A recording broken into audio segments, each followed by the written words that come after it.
시곡 칼럼을 전해드리겠습니다. 오늘 시곡 칼럼의 제목은 세상이 말세로다. 질서가 무너졌다. 얼굴 두껍고 목소리 큰 놈이 장땡인 세상이 됐다. 기준이 사라졌다. 지키려는 사람보다 지키지 않는 사람들이 더 큰 소리치는 세상이 되어버렸다. 원칙이 파괴됐다. 족수 많은 쪽이 밀어붙이면 없는 법도 만들어지는 세상이 됐다. 도덕과 윤리가 붕괴됐다. 어른도 없고 상강오리는 개가 물고 간지 오랜 세월이 지났다. 이 모든 것을 망친 운영이 바로 대한민국의 국회의원들이다. 왜냐하면 망언, 망발, 고성, 욕설, 사태질, 고소, 고발, 육박전까지 다 보여주고 있기 때문이다. 아마 올림픽 경기에서 고성, 욕설, 망언 전복이 신설된다면 예상컨대 100년 이상 대한민국 국회의원들이 금메달을 휩쓸 것이다. 그 찬란한 실력들을 22대 국회가 확실하게 보여주고 있지 않는가. 무엇보다 창피를 모르고 부끄러움을 망각하고 사는 사람들이니 국민이야 열불나고 울어통이 터지겠지만 여의도는 태평성대가 아니겠는가. 염라대왕도 부러워할 특혜가 120가지나 되니 국가와 국민이 눈에 들어오겠는가. 질서를 지키고 기준을 지키고 원칙을 지키면 바보가 되는 세상, 어른을 섬기고 도덕과 윤리를 지키면 쪼다가 되는 세상을 대한민국 국회가 만들고도 모로새로 일관하고 있다.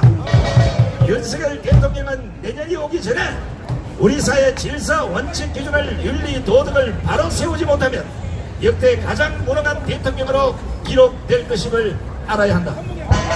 이 모든 것을 바로 세우려면 먼저 문재인 정권의 온갖 비리를 빠른 시간 내에 척결해야 한다. 특히 문재인, 이재명, 조국을 구속함으로써 근래가 되다시피 한 대한민국 사법체계를 바로 잡아야 할 것이다. 그리고 반국가 세력 처단과 천만 국민들의 목소리를 높이고 있는 부정 조작 선거 수사를 강력히 단행해야 한다. 그렇지 않으면 대한민국의 미래는 희망이 없을 것이며 악인들이 지배하는 세상이 될 것이다. 그렇다면 임기 후반전을 맡고 있는 윤석열 대통령은 도대체 어떤 생각을 갖고 있을까?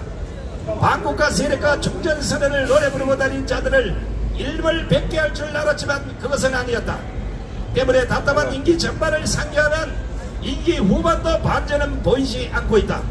다만 검찰이 뒤늦게 움직인 듯하니 구린 자들이 발작 증세를 보일 뿐이다.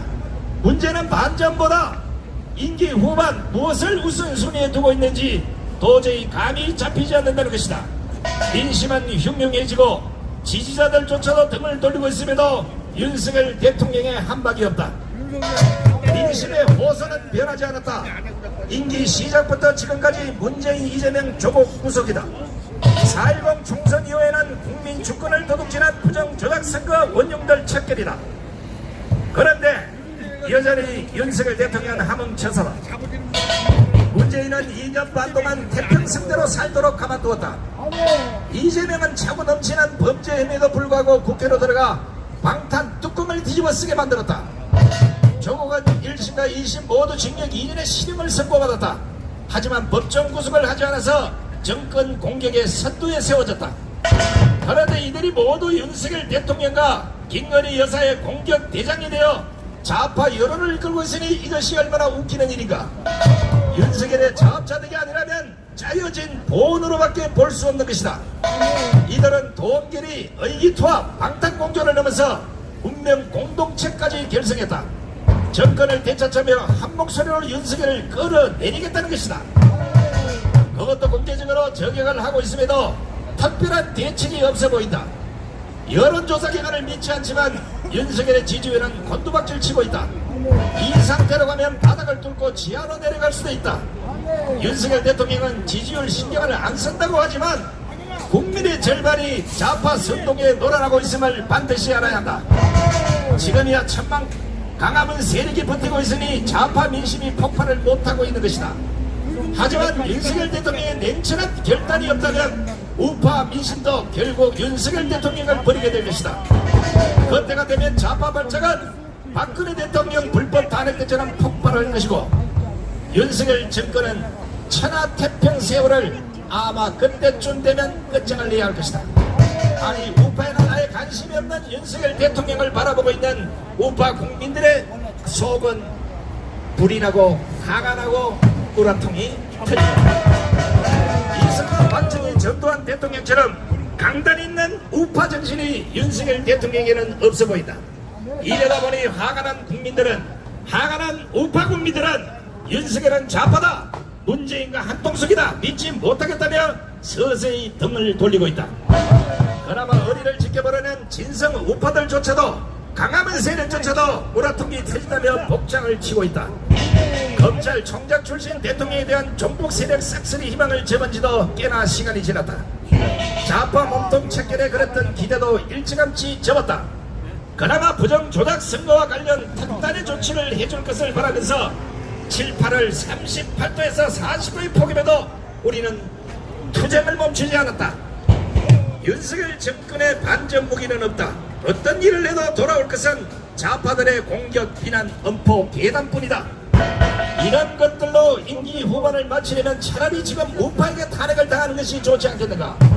국민의 힘을 믿으면 박근혜 복사판이 될 것이다.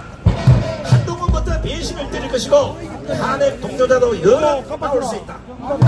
믿는 도끼에 발등 지키고 따르던 군사에 의해 등에 칼이 꽂혀 봐야 하겠는가. 한식해 주거나 측명해 주거나 마찬가지라고 하지만 윤석열은 그나마 살 길은 있다. 국정원이 보안감사에서 밝혀낸 조작 선거 가능성, 우파 국민들 스스로가 밝혀낸 각종 빼박 증거들, 이 좋은 무기를 가지고도 승부를 못한다면 윤석열은 예시당초 대통령이 되지 말았어야 했다. 이 말이 기분 나쁘게 들릴 수도 있겠지만 이것이 바로 윤석열 대통령이 모르고 있는 우파의 미신이다. 가랑비도 계속 맞으면 옷이 젖는다고 했다. 그럼에도 윤석열 대통령은 이런 비난들을 왜 자초하는지 알다가도 모를 일이다. 수도 없이 반복하지만 권력은 칼자루를 잡았을 때 못 들으면 말짱왕이다. 개혁이건 정패청산이건 쇄신이건 모두 우선순위가 있다. 그 우선순위를 깔끔하게 정리하고 나서야 자신이 그랬던 정책과 구상을 펼칠 수 있는 것이다. 잘 보면 보일 것이요, 윤석열 정권 정책들이 우선순위와 시기와 때를 잘못 맞춰 선거까지 망치지 않았는가. 검찰은 윤석열 대통령이 정치를 모른다고 해서 이해하라고 하지만 국가 운영은 연습이 없는 것이다. 그래서 멘토가 필요하고 전문가들의 조언에 귀를 기울여야 하는 것이다. 물론 멘토를 잘못 만나거나 소신 없는 전문가들 이야기를 잘못 들어도 정권은 실패할 수 있다. 그런데 윤석열 주변에는 온통 좌파가 들썩거리고 이미 실패한 정권의 권력자들이 윤석열을 에워싸고 있다. 지금 보시라. 싸워도 여야가 피 터지게 싸워야 할 것인데 여당은 간대언도 없고 허구한 날 대통령과 야당이 싸우는 꼴이다. 권력과 정치는 반드시 반전이 필요한 것이다. 여론을 주도하는 세력이 싸우면서 이길 수 있기 때문이다. 민주당을 비롯한 야당은 없는 것도 만들어서 국민을 선동하고 여론을 이끌고 간다. 일본 후쿠시마 처리소 선동으로 재미를 못 보니까 이재명이 순식간에 졌고 좌파들의 주먹이 반일 친일 선동으로 다시 여론을 반전시키기 위해서 계엄령 계단까지 들고 나오지 않았는가. 국민의힘은 수많은 무기를 산더미처럼 쌓아주어도 여론화시킬 인재가 없는 것이다. 스피커도 없고 싸움꾼도 없고 전사도 없고 장수도 없고 강단 있는 리더자도 없다. 민주당처럼 뻔뻔한 인간도 없으니 허구한 날 계단 방어하다가 날새는 꼴이다. 그러다 보니 좌파들 공격이 방어막 없는 대통령실을 뚫고 들어가서 윤석열 대통령과 김건희 여사만 여론의 타켓이 되고 있는 것이다. 민주당은 싸움꾼이 풍년이라서 문제고 국민의힘은 싸움꾼이 흉년이라서 문제가 아닌가. 우리가 수도 없이 지적했지만 한동훈은 우파의 싸움꾼들을 공천해서 내쳤다. 그리고는 좌파들을 불러 자신의 대권과도 초병들로 다 세워놓았다. 정치 초년병 한동훈도 착각하지 마시라. 그런 작전은 아마추어들이나 하는 것이다. 기성정렬은 이미 다 드러났다. 때문에 대권가도에서 중도 하차할 가능성이 매우 높은 인물이 한동훈이다. 무슨 계책을 갖고 있는지 모르겠지만 좌파와 손을 잡고 뭔가를 계획하고 있다면 일찌감치 꿈을 깨시라. 지금 우파의 대권 민심은 한동훈이 아니라 빠른 속도로 김문수로 기울고 있다는 사실을 아시라. 그들은 정치는 생물과 같다고 한다. 순식간에 민심이 바뀔 수 있음의 교훈을 우리는 여기에서 읽을 수가 있다. 이해창, 안철수, 이준석, 홍준표와 같은 전철을 밟지 않으려면 한동훈은 반드시 우파 국민들의 목소리에 귀를 기울여야 한다. 강남의 세력의 목소리에 귀를 기울여야 한다. 강남은 목소리에 귀를 기울여야 한다. 한동훈이 착각하고 있는 것 같아서 조언 하나만 하겠다. 이후 선거부터 좋은 게 좋다고 국민의힘과 국힘 후보를 이유 없이 찍는 우파의 바보들은 없을 것이다. 우파 민심은 이번 총선을 거치면서 국민의힘을 우파 정당으로 보지 않기 때문이다. 결국 윤석열이 사는 길도, 한동훈이 사는 길도, 국민의힘이 사는 길도 4.10 부정 조작 선거의 진실을 밝히는 것 딱 하나뿐이다. 장담컨대 이 문제를 밝히고자 목소리를 내는 정치인이 우파의 지도자가 될 것이고 강력한 대권 후보가 될 것임을 반드시 알아야 한다.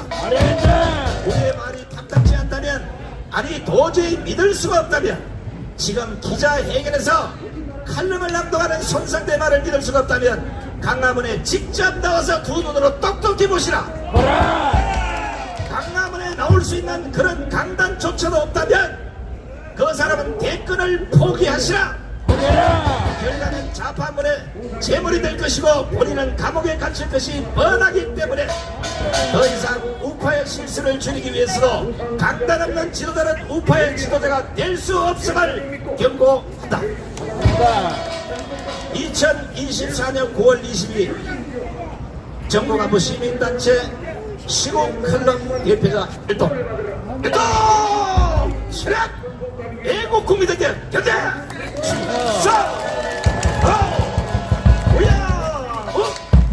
앞으로 가.